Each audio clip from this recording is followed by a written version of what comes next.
Hello and welcome back to Story Time. I'm Kathy Ramsperger. I'm an award-winning author, and I'm also an intuitive coach who founded Ground One and Step Into Your Story.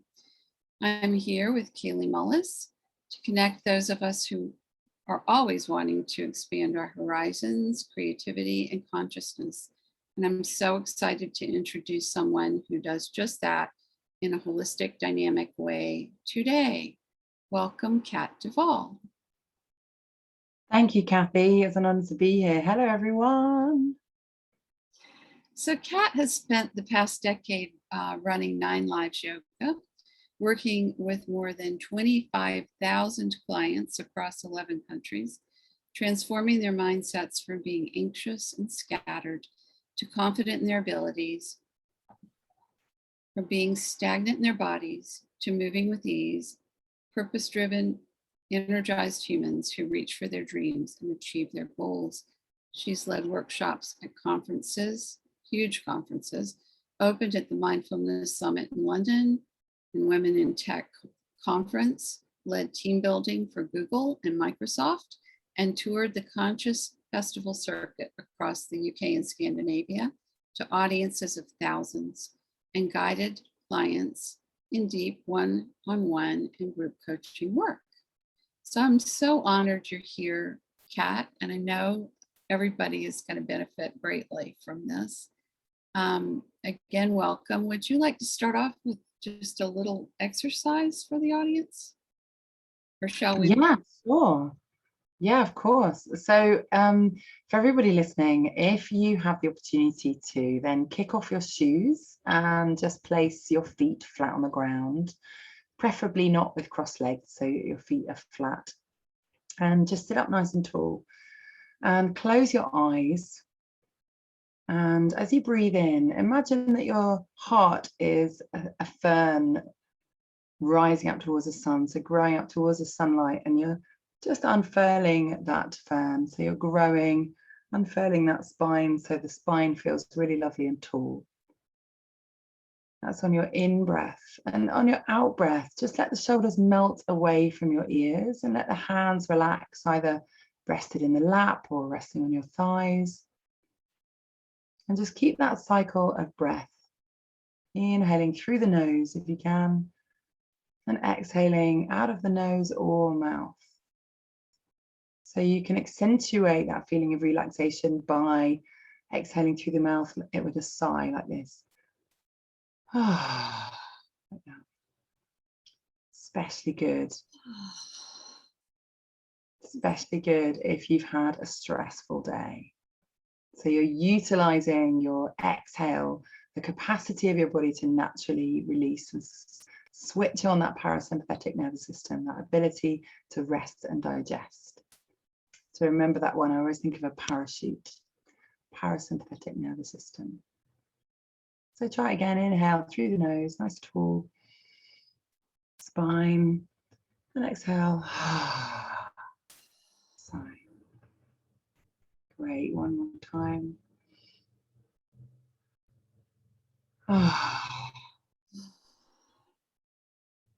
Wonderful.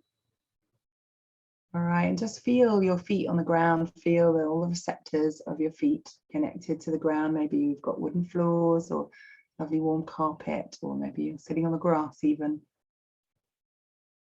So whatever surface, just become aware of that surface beneath your feet. And with your next exhale, just visualize any tension in your body getting drawn out through the feet into the earth, getting renewed to become new energy for new things, new ideas. So anything that no longer serves you can be just let go of right now with the breath. Take a nice deep inhale and exhale, and let that energy drop through your feet into the floor, into the earth, with the knowledge that that will be renewed.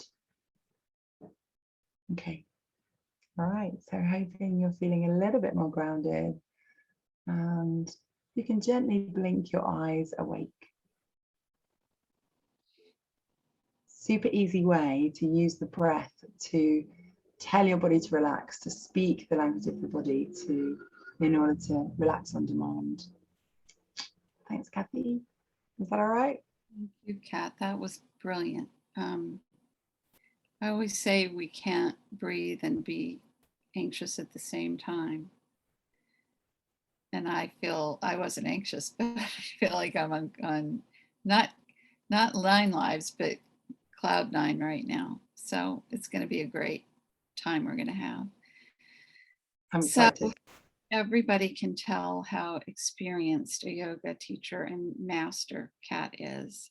So Cat, how did your journey begin?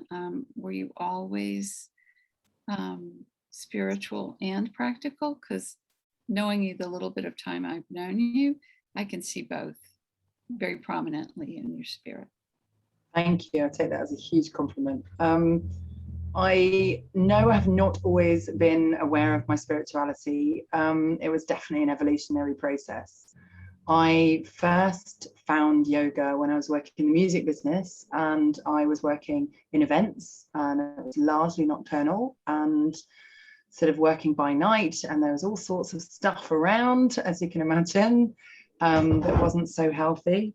And yeah, I just really needed a release that was really connecting to the heart. And I found, you know, so much bravado that actually is required to live in the world that we are in, and that we need to reach past that, and that there's a huge reason for yoga to have had such a huge explosion around the world, and meditation, in really knowing that we need to go inward to evolve, you know, to the next level. So I really found that was my own personal experience.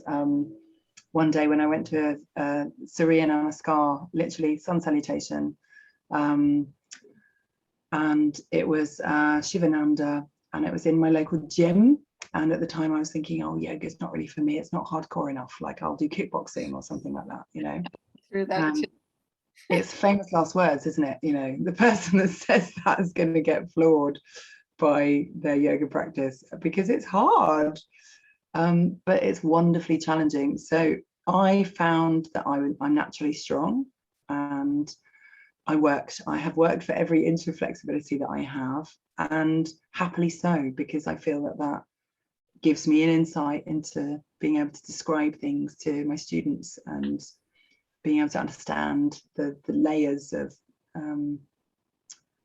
as the body unravels of tension, and you get deeper in the poses, but very much also the mentality and the breath and the attitude that we take being so pivotal in the practice. So that's a long way of saying that I wasn't, in my 20s, I discovered this, and for the last 20 years, I mean, I haven't looked back. You know, I felt this personal evolution, and it went deeper and deeper and deeper. And I think, like with anything, you have this kind of peak and trough, you know, and first of all, it's quite extreme. You sort of dive right into it and you forget everything else. And then you go, oh, hang on a minute, let's forgot about real life. And then you kind of reach eventually an equilibrium with it. And so, yeah, now I find it's very much an integral part of my life. And I mean, I guess actually the wave goes like this a little bit, because It does. Yeah, I feel in a very different place within myself, and self-love, and, you know, all of those good things.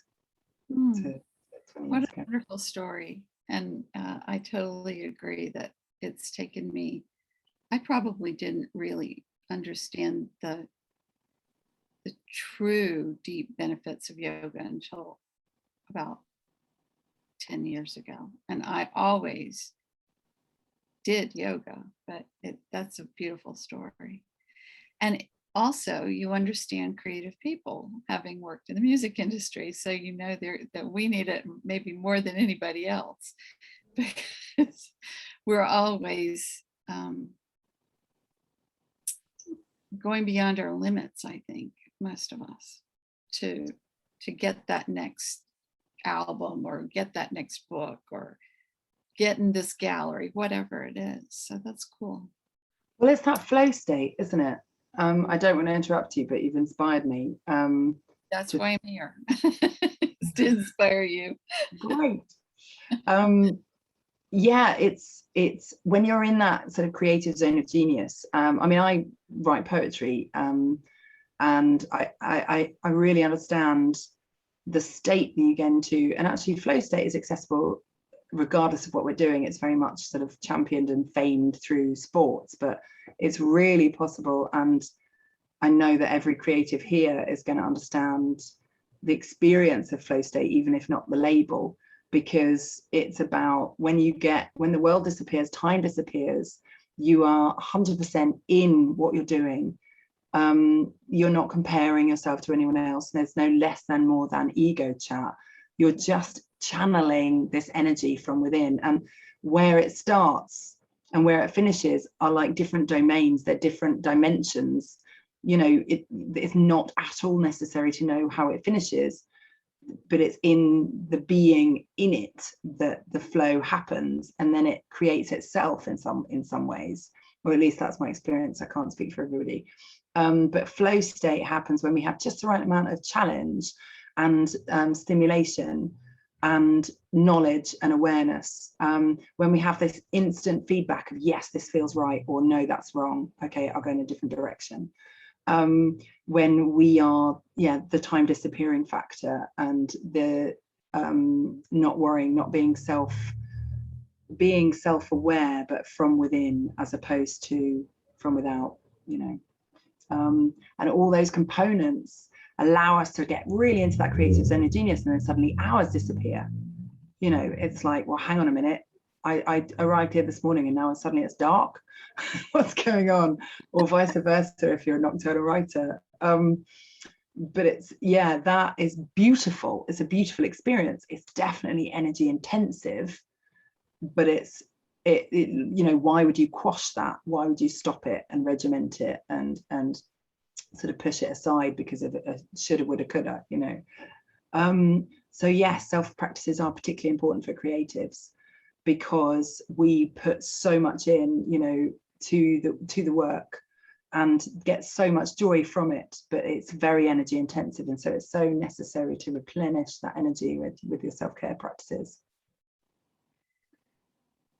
Totally. And I am kind of on the border between extrovert and introvert, but I think especially the past 5 years, I've been more introverted because I've been working on so many personal projects.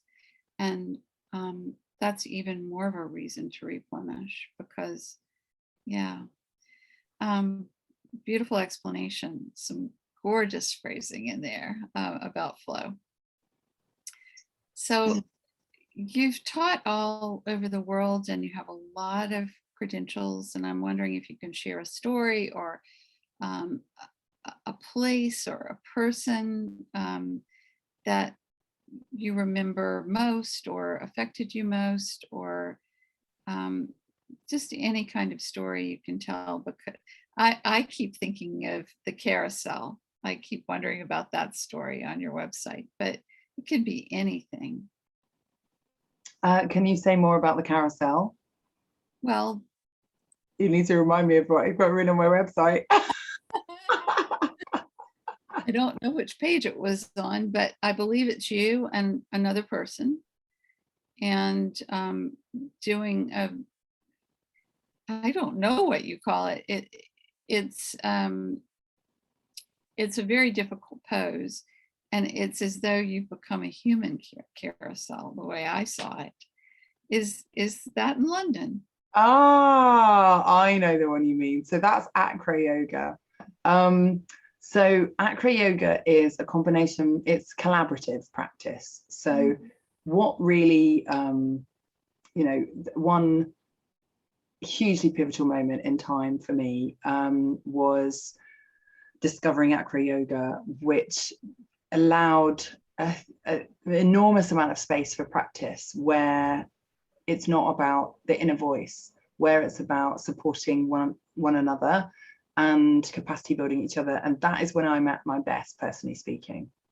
Like, I love empowering other people. I love watching that flicker in people's eye as they believe more in themselves. And it distracts me, and it certainly did at the beginning, particularly from my own inner negative self-talk, you know, and the comparative mind. And it allowed me to focus on, hang on, let's support this person to come out of themselves and feel comfortable and feel safe. And so acro yoga, which is a partner yoga practice, you do it in pairs and groups. It's a combination of acrobatics, Thai massage, and yoga. And so it has all the sort of kind, compassion, intention of yoga with discipline and structure, but it's very much a play. And so it's like the 8 limbs of yoga in one. You know, you've got this samadhi, this joyfulness, this elation, and you've also got working with the breath, and you've got this physical practice of asana, you've got the language, the direct feedback of working with each other and speaking kindly to each other and yourself. And so you know, and then single point focus and the meditation of the practice. So you've literally got sort of all the aspects. So for me, that was transformative. And a particular time is when I was at Wilderness Festival, which is one of the festivals that I teach at. And we were running quite large events on some of the main stages, but also in the sanctuary areas. And we were just having a little jam, my partner and I, my acro partner and I, and the camera from the main stage came down on us and started filming our jam. And before I knew it, loads of people were like just asking about it. They were really curious. They were feeling more fearless. So I did a little mini session on the main stage, or like, well, it was on in the crowd, but you know, to the main stage audience. And just as people were picnicking, it was no big, you know, I wasn't taking over from any from any headliner or anything. But it was such a magical moment because of the infectiousness of the practice, because they could see the teamwork and the joy, and people wanted to step over their own fears in order to have a piece of it. And I think that's one of the major messages of acro, particularly for me, but certainly in our personal development journey, you know, is stepping over our own fears. Like, we've got to look it in the eye and say, lovely to meet you, but you're not going to stand in my way. Exactly. Yeah. And to do that together, I mean, what's more fun than that? That's great. So yeah, that moment in time, it just made me realize the extent of the capacity of just a simple thing transforming people's mindset in a moment. Yeah.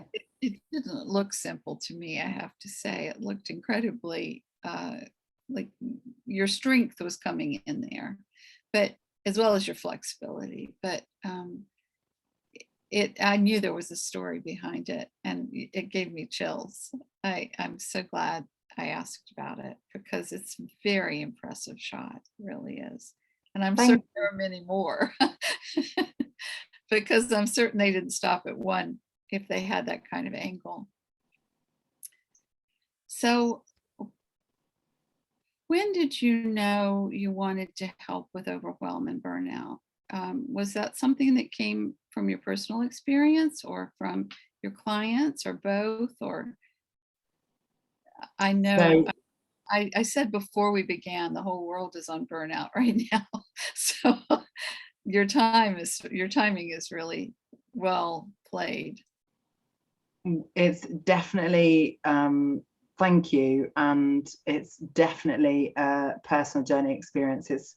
I do feel with any of this stuff, it's so important to have felt the pain of it in order to understand the tincture that it becomes, you know, to get past it and to learn and to not repeat that pattern.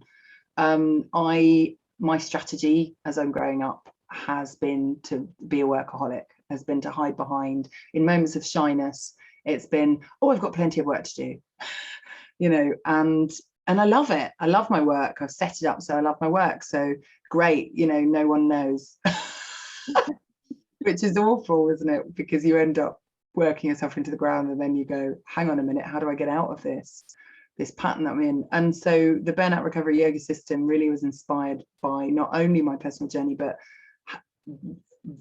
from the experience of moving past it and sharing it, then witnessing clients experiencing that, and then realizing really the key tools that really shift, and putting that into a system. And so you know, my personal journey was much more hickledy pickledy, you know, like it's the entrepreneurial plan, isn't it? You sort of make a plan and it's a straight line from A to B. And then when actually you practice it, it's more of a squiggle. Life But is, yeah, so life is more of a spiral. Time is more of a spiral, and we have different learning places along the line. So I'm so glad you've mentioned the word spiral, because this technique is actually based on my happiness spiral. So it's a series of techniques that are applicable in any moment. And once you know them, you can apply them. When you recognize your own triggers, you can use the technique to really get into a completely different state. And also work through what it is that's bringing up those triggers, and so that they become less loud over time. And you know, we get over things in that spiral fashion that, you know, once we've processed and we release it, it does come back, the echo comes back, but it's less loud. And each time that spiral, it gets less loud, it gets quieter and quieter until we're really not controlled by it anymore. And yeah, so through the journey of my clients, through my own personal experience, and through the fact that I've been running my signature coaching program in the 4 pillars of happiness for 5 years, and this technique has been an intrinsic part of that course, and I just came to realize that it needs to stand on its own, because it needed its own place, and to kind of have a deep dive into just that without any of the other factors distracting from this, because it really can stand alone, and it's so powerful that anyone can use it in any moment. And so I then looked at, okay, what is the biggest challenge right now? And I asked my audience, and they were saying burnout. I really feel strung out, I really feel burnout, I really feel stressed, I can't sleep, you know, I'm feeling a disconnect with my close personal relationships, I'm feeling lethargic, I'm feeling low energy, I'm feeling negative in the mornings. All these factors, or some of, were coming into play. And I thought, okay, right, I'm gonna really look at that, solving that challenge. So the Burnout Recovery Yoga System was born. wow. So do you think the pandemic had something to do with it coming to a head? Because we were working every single second. At first, I know I heard some people say, I'm bored. And I thought, oh, how can you possibly be bored? But I was an entrepreneur, right? Yeah. So then we all sort of became entrepreneurs, and now we're always on. I remember when I was working in an office and I got a BlackBerry, and I was working for a humanitarian organization at the time. So there was always an emergency. It was always dinging 2, 3 a.m., you know, and so there was no off button. And I feel like the whole world is sort of like that right now. There's no off button. So do you think that was happening before this happened? I won't mention the name of it, but the emergency state that we're in right now, or do you think it was brought on by it? I think for many people, the pingdemic was, it's that's how it's colloquially called over here. I don't know if it's arrived in the States like that. Because of the apps and people kind of having, you know, so much anxiety over that notification. Yes, I think so much of what you've said is true, and it's a combination between living in this world whereby we are constantly being notified of and controlled, essentially, as much as possible by the design of the apps. The apps on our phones and on our computers and our iPads are designed to grab our attention, because their survival depends on it. And so it's, you know, our survival depends on harnessing the power of our attention. We're living in this attention economy now. You know, it's not about time management, it's about attention management, and how we manage that is absolutely sacred. You know, it must be what is important to you, you know, what you value long term in your life, and not geared towards these, you know, dopamine fixes of instant notifications, because they will never stop and you will never get to the end. And that feeling in and of itself is a recipe for burnout. But coupled with the fact that we've been limited in our movement and that we, have been trapped essentially in four walls, even though they're rather beautiful. So this is one of the studios that I work in, but I didn't live in this place. but I love my house, but, and I'm sure you love yours, but we're not designed to be in one building for such a long period of time, and the brain does switch off. The brain needs new stimulus, and so we get brain fog, and we get this kind of lethargy that then can lead to depression, and all of those aspects when we're trying to work from home and structure our days in a stimulating way can be extremely challenging. And that, coupled with homeschooling or being 100% time of the time around your partner or roommate, or even worse, alone.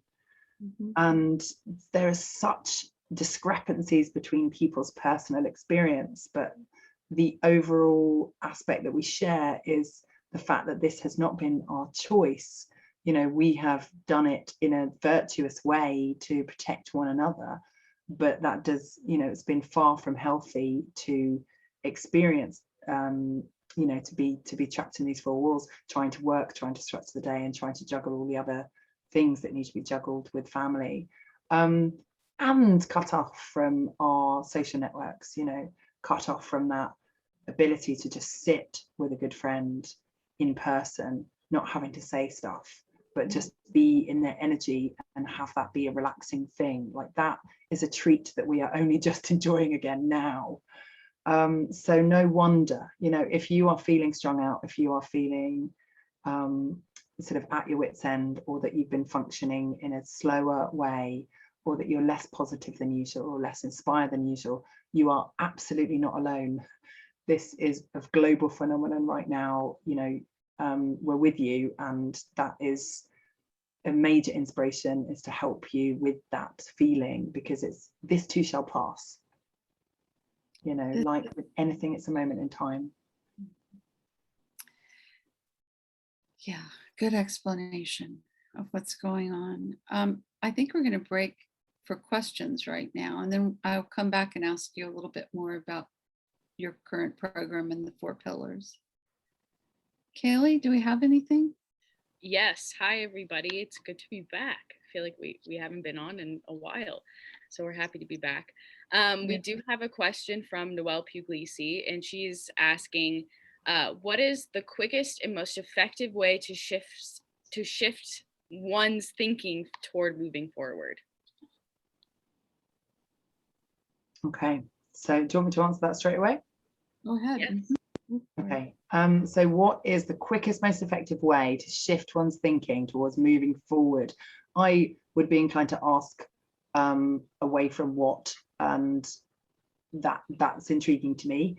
I don't know if the person can pop a little answer in the comments, but in terms of shifting your state of being so that you are not feeling stagnant and you can intentionally focus in a new direction, I would say literally getting up, shaking out your body, deep breaths into the lower abdomen, so that you're really using that full capacity of your lungs. Because when we're in a stress state, we are up in the chest. We breathe short little breaths up here, and it induces and it helps support an anxiety state. And so if we're in a kind of feeling small, or feeling anxious, or feeling just not embodied, up in the head, overthinking, then a fantastic way to immediately get into your body is to breathe into it. And so you can place your hands onto your abdomen and breathe into your belly. And very faux pas for us ladies, breathe in so your belly swells out, and then breathe out so your belly draws in, and you can just engage that belly button to squeeze on the end of your out breath, and that will stimulate breathing into the belly again on your in breath. And then just literally jig the body. So when you look at wild animals, say on David Attenborough, and you'll look at zebras, and they'll have just been attacked and got away from a lion, sometimes it happens, but if they've gone through a traumatic experience and survived, they will shake. And you'll see dogs do it as well. They'll shake their whole bodies, and then they get along with their day. They just crack on after that. And what they're doing is they're preventing the body from storing the trauma in the muscles. They're processing that and shaking it out. And in that sense, we can do this. We've got the same capacity to do it. It's just whether we choose to utilize it. So there's a system called TRE, which is shaking. You can look it up on Google. And just a little taste of that can really energize you, and you're bouncing all the cells together, you're invigorating the body, you will feel different. And so just those two things are bound to get you in different head state. And then what you're doing is you're creating a little junction in the brain, just a little opportunity for something new. So if you're really well practiced in going down the rabbit hole, that is going to be a better trodden path. So initially it's going to be tougher to go down a new path. But the more you practice going down that new junction, the better you'll get at it. So just doing that practice gives you the opportunity, creates the junction, and then it's up to you to step in the direction that you want to go. I hope that helps answer your question. All right, thank you. Thank you so much. We don't have any other questions at the moment, but I just wanted to comment on when you were talking about how we're moving away from like a time management thing to an attention thing. And I had never heard it put that way, because we're always, you know, as like a student or a recent student in college, we're always talked about, you know, we're always talking about time management, how important it is, and, you know, and living a healthy life. And so I thought it was interesting that you said we're living in an attention economy. And I think that's so true.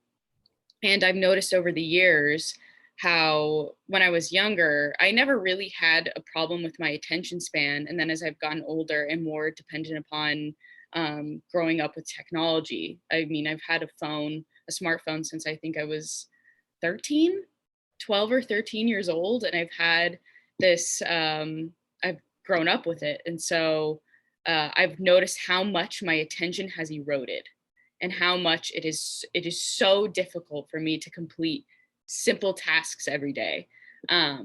So I thought that was really interesting. And so I think I'm trying to develop new systems of discipline for myself and how I can start off my day in the right mindset. So I'm looking forward to talking about your morning ritual later, if we will be talking about that.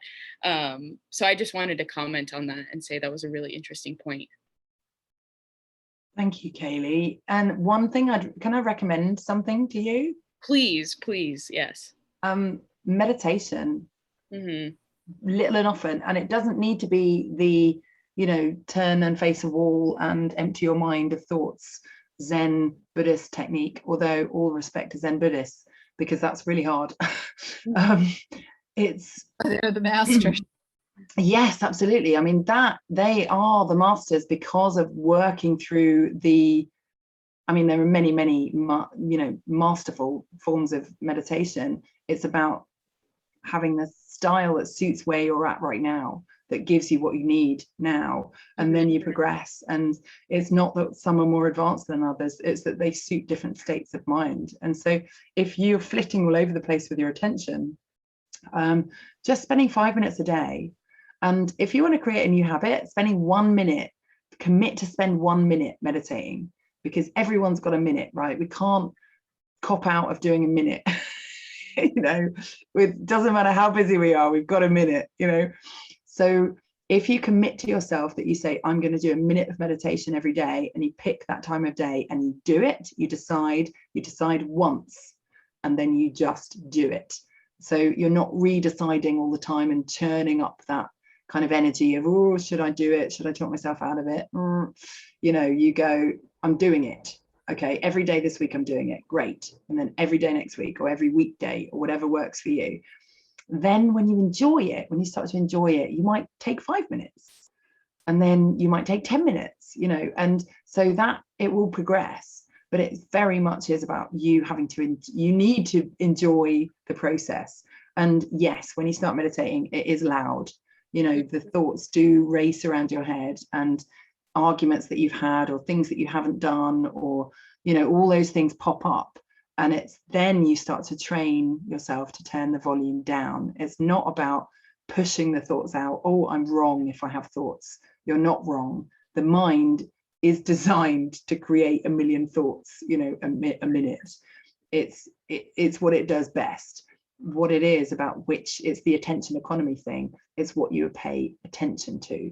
Right. So if you pay attention to your breath, or you pay attention to different parts of your body, or you pay attention to what's one word, one intention that I want to set today, or one thing I'm grateful for, or whatever it is, or a picture, a vision of a safe place. You know, these are why all these different meditation styles exist, is because they're different ways, they're doors to the same room. You know, they're ways that we can access this state of calm and harness the power of our attention over time. Thank you. I appreciate that. It's for me, it's a matter of taking those practices seriously every day, because I'm so used to just getting up and going on and kind of living my life not in control of it, if that makes sense, you know, getting everything done just on the hamster wheel, you know. So taking those habits seriously and reminding myself that I'm a beginner at it, that it's okay to take it in small steps. It's definitely been a learning process for me this year. So I really appreciate, you know, that advice. And 1 minute a day, that's easy, that's attainable. So thank you. So let's go ahead and ask you what your morning practice is, since we're already on the topic. So I, a few years back, it was actually a client that told me about this practice, and I thought, oh, that sounds really interesting. It's based on Hal Elrod's Miracle Morning. So Hal is an incredible human being and has battled through cancer, and is just an incredibly inspired person. But what the practice is, it's kind of my own take on it, and certainly with my own discipline and training. What it does is it combines meditation, external inspiration through an inspired reading, exercise, which I do quite a dynamic yoga practice, and then we're using visualization, the power of visualization. So you can be visualizing your best life, your best year, what your day is going to look like. If you've got a talk to give, you know, you can be visualizing that. If you're writing the chapter of a book, you're visualizing the picture of the images that you're going to be describing, you know, and you can utilize this power and this time towards you and your life specifically. That's the beauty of this. It's kind of a framework. You're taking time to meditate, and then you're using affirmations. So it's counteracting directly our tendency towards negative self-talk or critical thought.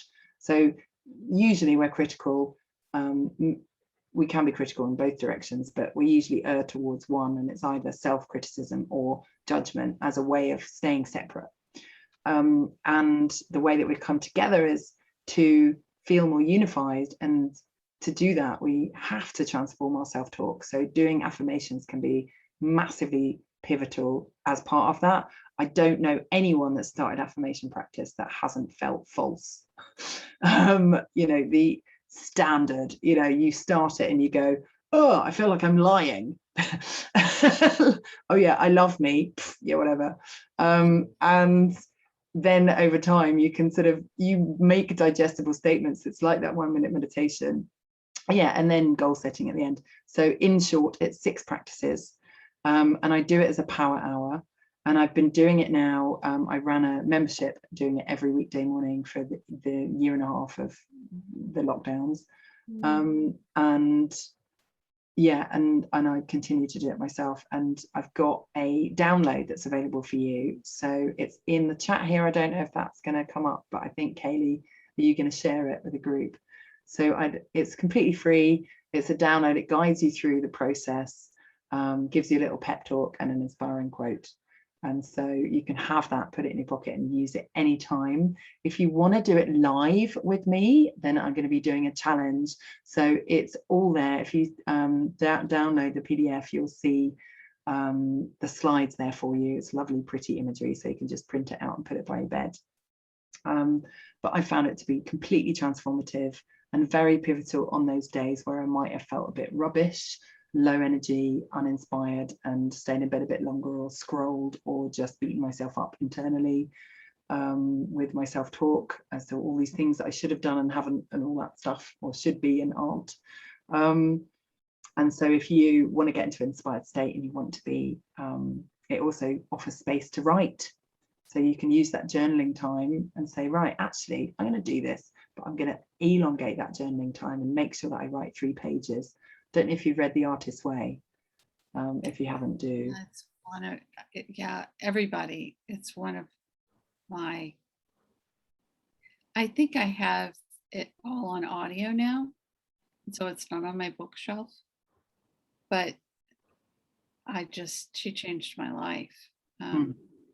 And had it been when I was 10, I wouldn't have gone through most of the tough part of writing that I did. So yeah, I do morning pages, not faithfully, but if I feel stuck, if I feel blocked, I will do it.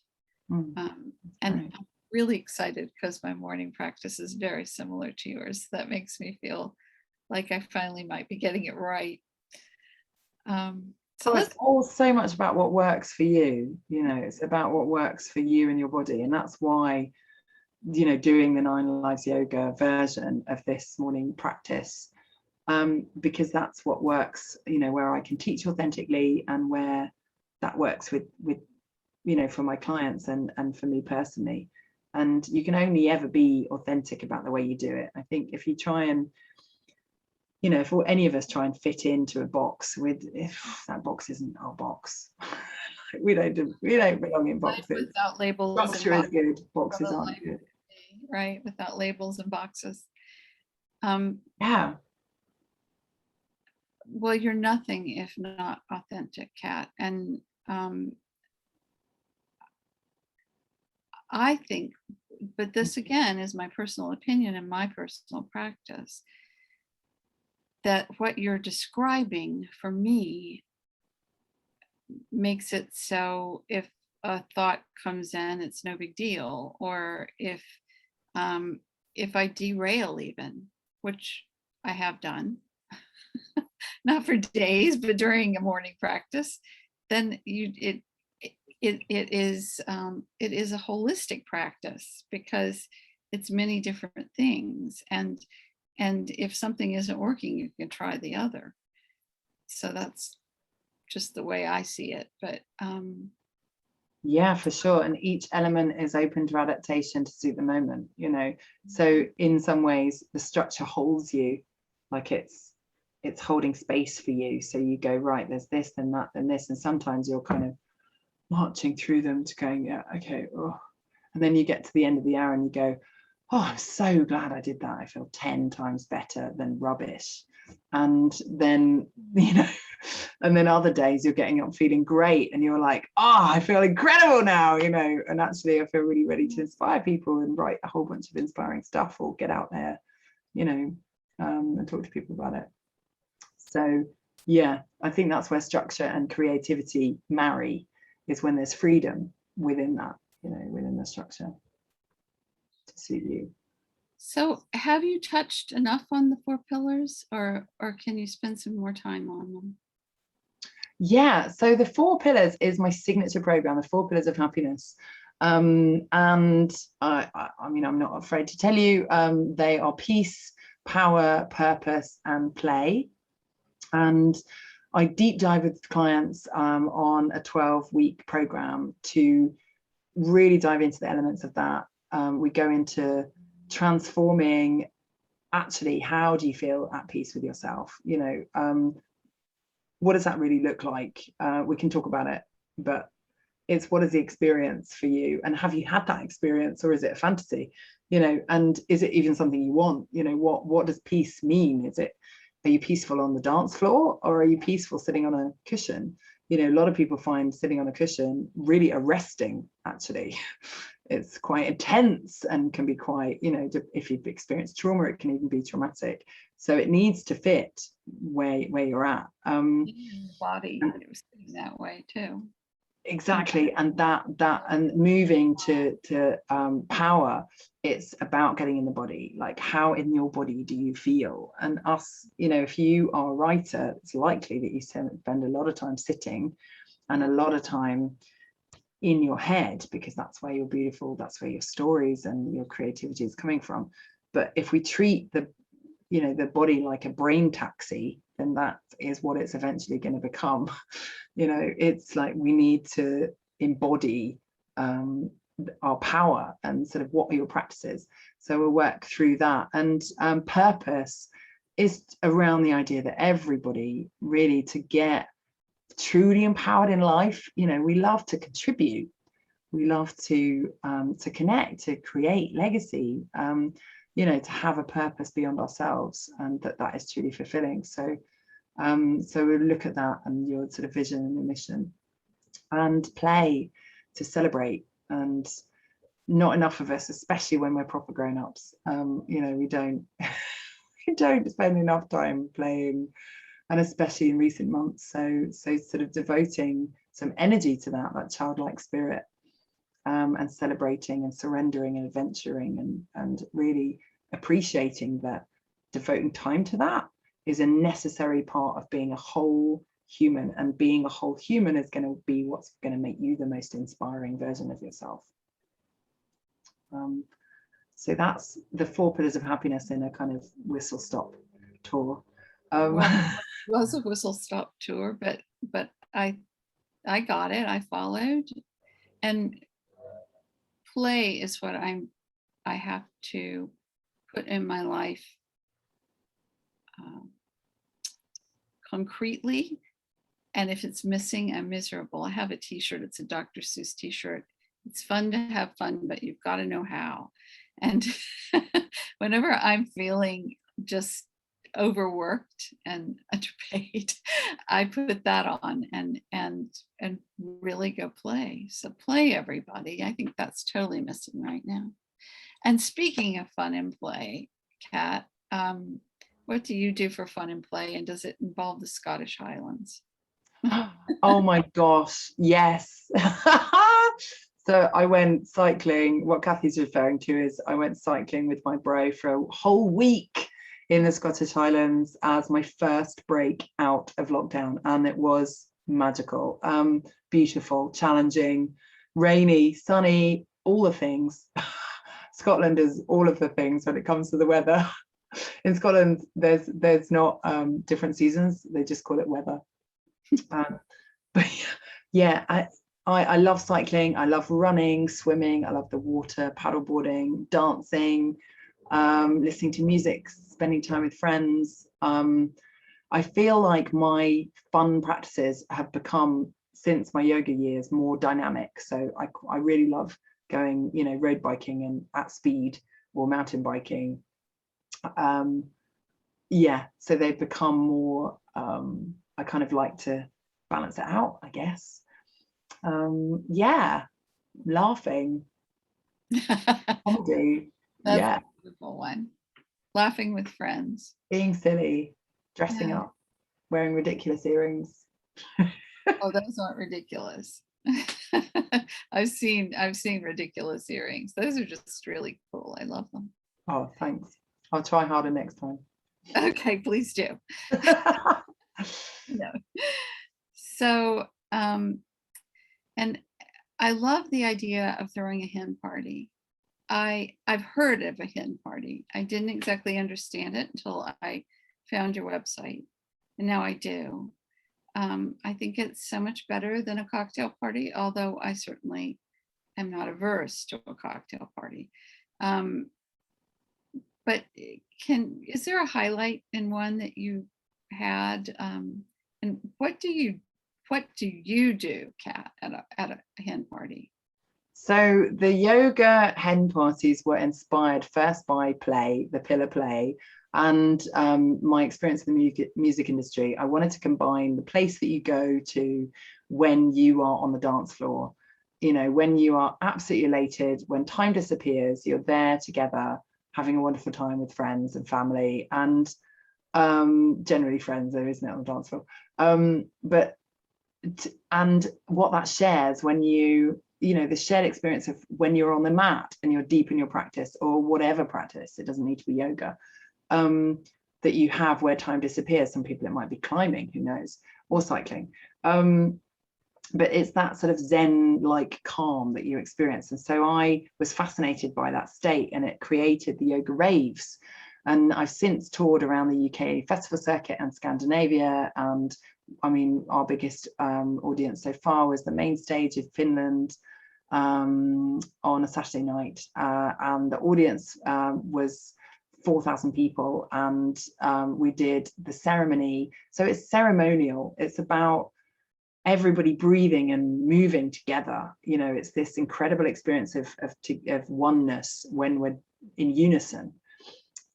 So and it just so happens to then lead into a really amazing party, and everyone's dancing to the DJ, and there's walkabout performers. And then really what it's about is moving through into a meditation, because by the time you've breathed, stretched and danced, you are going to go really deep and easy into a deep meditation.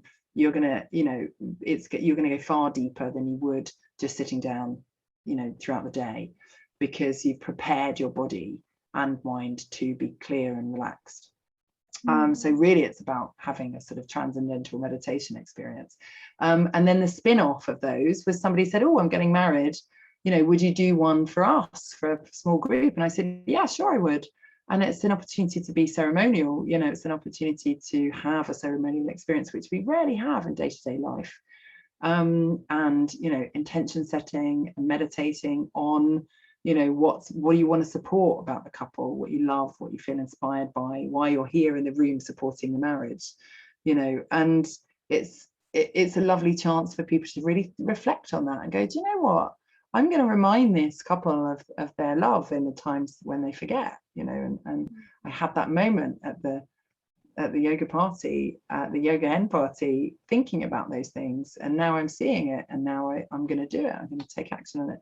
So it's a kind of drawing together of community. But we also do acro, and we also do partner yoga, and have a little dance if people are up for it. What's beautiful is that it will be geared by you. It's about what you need, what your group will respond to. And then tailoring it to suit that. But obviously I know a formula that is quite popular, and so we'll err on the side of that too. And you can pick up your favorite music and the stories and when times when you met, and all sorts of lovely things. That was a selfish question, but I thought it sounded incredibly cool when I saw it, and now I want one. But I'll just have to get married all over again. You could just have a birthday. That's true. That's very true. Ding, ding, ding. Okay. So, and they were available online for the lockdown. So, if your people are in the States, it's feasible. Yeah. I didn't ask that because I didn't want to be disappointed. But now, oh boy, this is so exciting. I know what I want for my next birthday. 9 Lives. Yeah. Cat. I know your name is Cat, but is there another reason for it?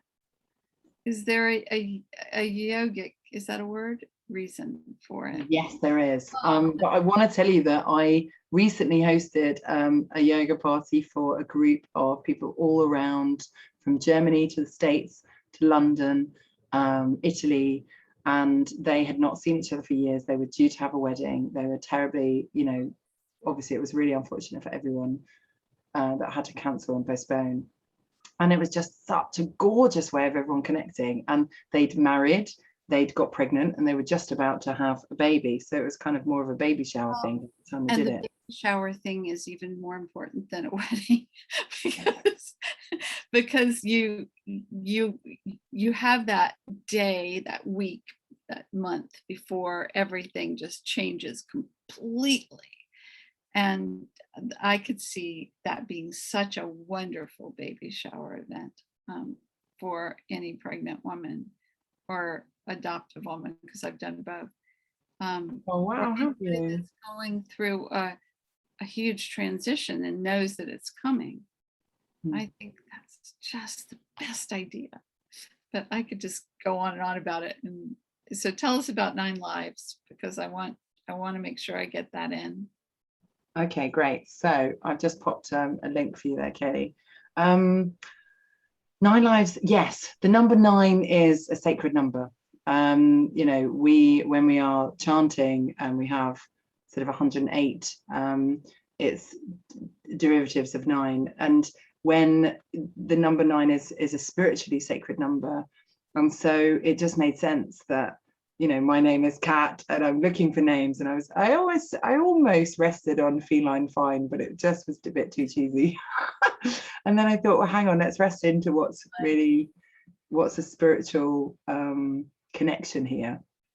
And plus I love the fact that I just love that idea that we have other chances, that we don't need to get it all right all the time, that we have the chance to try and die and be reborn and get up again, you know, and that sort of instills a sense of courage, that it's about being in the ring, you know, it's about fine, if we've got 9, let's go, let's see what can be done. And it's okay if you fail along the way, or that you reach obstacles that you can't overcome the first go, because then you brush yourself off, you get back up again and you try again. And the 9 is this beautiful shape, it's a spiral, you know, so it also represents the way in which we live, you know, this spiral, cyclical way that we kind of experience our patterns. So yeah, there were many reasons. It was actually a friend of my bro's that came up with 9 Lives Yoga, and I just heard it because we were brainstorming and we were just having a chat about it and throwing some ideas around. And I was, you know, I'd kind of sit on it and then come back to it. And it was the time when I just thought, look, I really need to choose now, Kat, like just choose something and go with it and run with it. And then, then my bro's friend just popped up and said, what about 9 Lives? And I just thought, yes, that's it. And because of this reason, and because of that reason, and because of that reason, it just felt like the right thing. You just know. Everything that I've ever been inspired to name something that was going to be long lasting, you just know. So I'm going to share my tea bag wisdom. We're going to have time for a few more questions if there are some comments. Thank you, everybody who's listening now or listening in the future. Thank you for giving me a little bit of break. I have another book due in January, so that's where I was, among other things. I did get to the beach, and you've said this in a different way, Kat. These are always right. And I use yogi teas, and it's let things come to you. Oh, I love that. I love that. So that is my affirmation for all of us today and for you. Kaylee, do we have anything more today? It might be because the break we don't, but this will be available on replay, and I'll be sending it to you too, Kat. We do actually. We actually had a comment from Marilyn L. Rice earlier. My computer didn't refresh, but she commented, sorry, I missed the beginning of this, but you clearly believe in positivity and yoga as methods of preventing mental illness. But what is your opinion on the thought that happiness comes from within and it is the individual's choice to be happy? Absolutely right. I totally agree 100%. Yeah, it's completely within us what the definition of happiness is. Do you know Mike Wyking's work? So I was lucky enough to speak on stage alongside him, not with him, but just before him, and he was headlining. But he created the Happiness Institute in Copenhagen. And, you know, he's a scientist and he studies happiness. and where people are happy and how they're happy changes person to person, culture to culture, day to day, you know, and really it's so much of a subjective thing. And his emphasis is, why should we be told that we can't study happiness just because we can't isolate one variable, and because it's from within. And I think you've made a really wonderful point. And the person that asked the question, I don't know your name, sorry.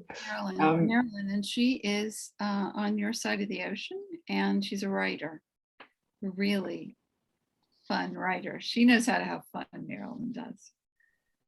Awesome, Marilyn. So Marilyn, I think you've absolutely hit the nail on the head.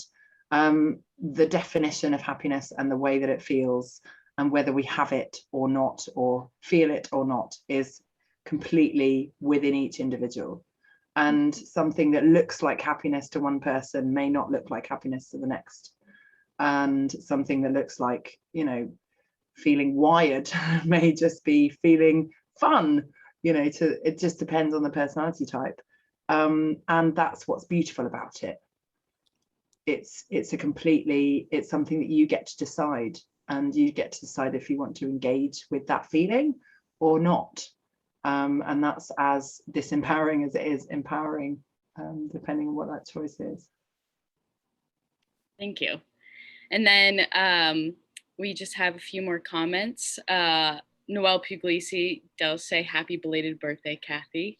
So there's that. And one more comment from Tatiana Ramsoff. She said, thank you for the morning ritual. She's going to try it. Yes. Great. Oh, great, Tatiana. And happy birthday, Kathy. Happy belated. Yes, happy belated birthday. Thank you. It'll take me a whole year to plan this. So I'm still going to do it. But yeah, it was a good weekend. It's always nice to have your birthday on a weekend. It was on a Friday. So, Kat, can you tell us one final time the best place people can go to find out more about you, especially if they're outside the UK? And say they go to your wonderful gift and decide they want more, where should they go? Okay, so if you go to catduval.9livesyoga.com/morning ritual download, which Kelly will share, won't you, the link? Thank you, lovely, I appreciate that. So that is where you get your freebie, your download of the morning ritual blueprint. That will then offer you a chance to get involved in a live challenge. If you want to read around what I do, then catduval.co.uk is where you want to go.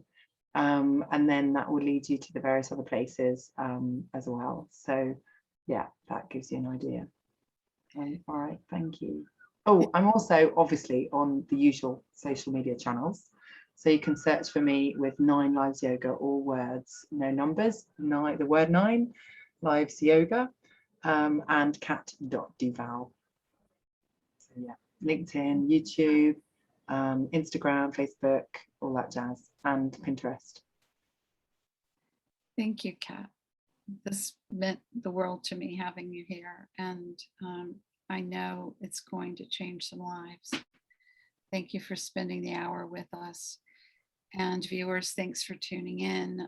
You can tune in with us next Thursday on the Author Story Hour. I'll be interviewing a mystery writer. Her second novel in this series takes place in Venice. Her name is Karen Neary.